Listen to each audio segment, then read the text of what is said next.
what's happening with Canada, with the Vancouver card? I guess it's back on, but what was the issue?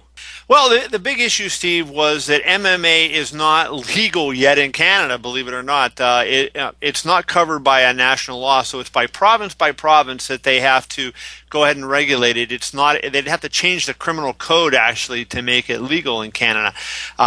So basically, Quebec has had no problem with it. They've worked it out, and they have their arrangements. What was happening in British Columbia, and specifically the city of Vancouver, there was an indemnification issue. They came to an agreement. They wanted to do it, but they had to be indemnified, or they wanted to be indemnified in case there was, any lawsuits arising as a result of the show being there. I mean, it's amazing that we still think that, that's what MMA has come to, but, that's what it was. And so they had to work that out. UFC does have insurance, but, above and beyond that, the city wanted to be indemnified. They were able to work that out in a negotiation, and the Vancouver mayor announced earlier this week that, in fact, everything had been finalized and that the fight would go on as planned. UFC officially announced it on Thursday. All right, so the other story out of it is obviously the mess with Tito Ortiz. Is there a mess, and are we going to see Liddell and Franklin instead? I mean, all indications are pointing to the fact that it's Rich Franklin, but, still no exact word. Obviously, something must happen during the taping of the show. There's rumors all Twitter that Tito left. I was there on one of the final days when I did an interview with Court McGee, and they were taping. I think it might have been the day they taped the semifinals. I wasn't anywhere near where they tape. I was at the UFC training facility, but I was in one of the offices. And that particular day, I talked to Chuck, and I know Chuck was around, and I actually talked to him about Tito.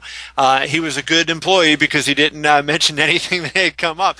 They asked me that day if I wanted to talk to Tito, but I said no, that I needed Court McGee and Chuck, and so that's who I ended up talking to.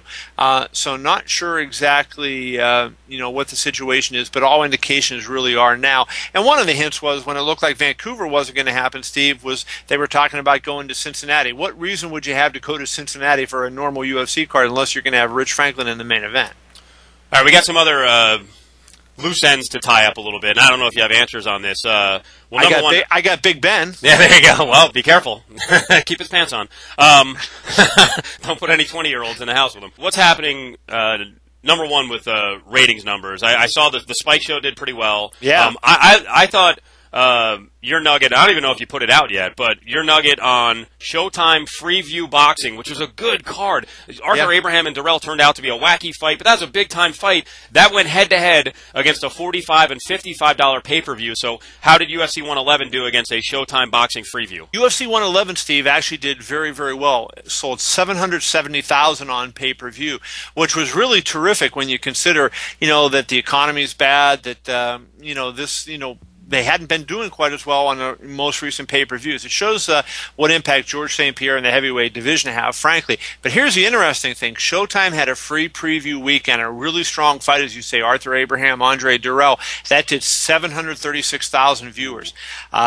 HBO had a fight card, a decent fight card that got a lot of attention. Marcos Maidana, Victor Cayo, and then Ali Fanica and Joan Guzman, and that did like 650,000. The UFC show on Spike, the two fights that they showed on Spike, did 1.2 million.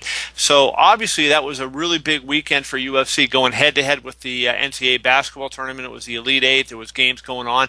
The people at Spike kind of were disappointed because their viewership went down from the previous fight card, and they attributed to the NCAA basketball tournament. But when you look at 770,000, that's a great number for any pay-per-view. But a really major boxing event like that, that essentially was on basic cable. Normally, it wouldn't be fair to compare that because, Showtime is a subscription pay-per-view channel. But in that particular case, I think you have to give them a lot of credit because that was essentially basic cable since it was free, and UFC sneaked past them.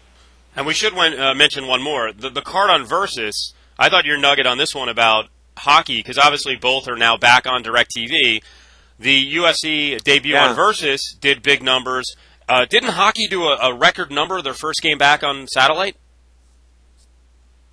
Yeah, the first game back on Versus after they had the thing with DirecTV was the Penguins against the Red Wings, and of course I was one of those viewers. It was a Monday night, and the Penguins Red Wings game did averaged over 600,000. I think it was 620 if I remember the number correctly, and it peaked at 720. So that was their thing. The UFC on Versus the night before, even though the hockey announcers and the basketball announcers, when they were talking about it, they were just like disparaging it on the promos and everything, it did 1.2 million too.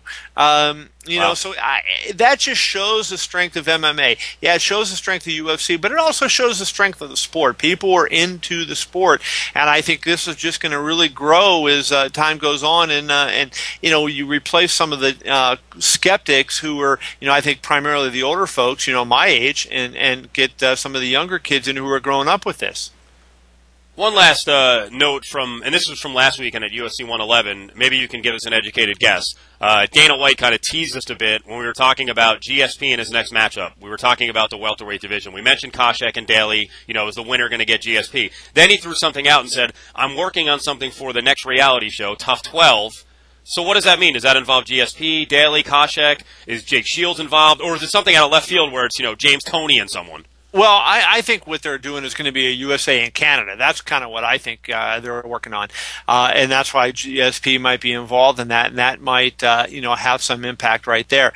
So I think it's going to be something along those lines. I don't have anything confirmed on yet, but that's my suspicion that, you know, it would make sense. And they haven't had George on the show. That would be good to have him on there. You know, he's been guesting a couple of times, but I think, you know, have him as the star attraction. You know, he's already, you know, probably their most popular fighter. Maybe you know, Lesnar is their biggest draw. GSP, I think, is the most popular fighter. But outside of Lesnar, there's nobody like George. And I think that would only increase his profile to put him on the show. Canada's such a huge market for them, you know, and they can put a show into Canada. So I think that's probably what's going on. So is that Koscheck if he wins? Well, you know, that's tough. You know, where do they go? Jake Shields, maybe? You know, do they bring Jake Shields in and have Jake Shields fight at 170?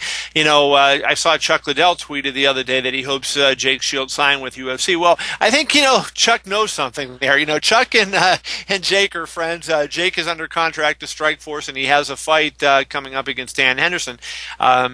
You know, I think win or lose, it's going to be tough for Strikeforce to keep him. I don't think that they particularly want to or think that they can. So, you know, it's going to be an interesting scene. But, you know, maybe Jake Shields would be the guy that they bring in to match with George. Boy, what a disaster if Shields beats Henderson, their big signee, and then says, screw it, I'm going to UFC. Yeah, I mean, that, you know, it's kind of funny. That's one, you know, a lot of people criticize UFC for their policy, but one of the things is they usually don't, and I don't say never, but rarely do they allow a fighter in the last fight of his contract to fight for a title for this very reason. If Shields beats Henderson, you know, he would be extremely valuable to Strikeforce at that point because, you know, no matter what, if he beats him or he doesn't beat him, you know, he's not a 185-pounder. He's a 170 who's a tough kid who can fight up, but he's a 170-pounder. And if you have a guy like that would beat a guy like Dan Henderson, you know, no question, a top 10 type fighter, you know, you're building yourself a really elite fighter, guy that you would figure would be a big draw, and he's going to go to another organization. That can't be good for Strikeforce.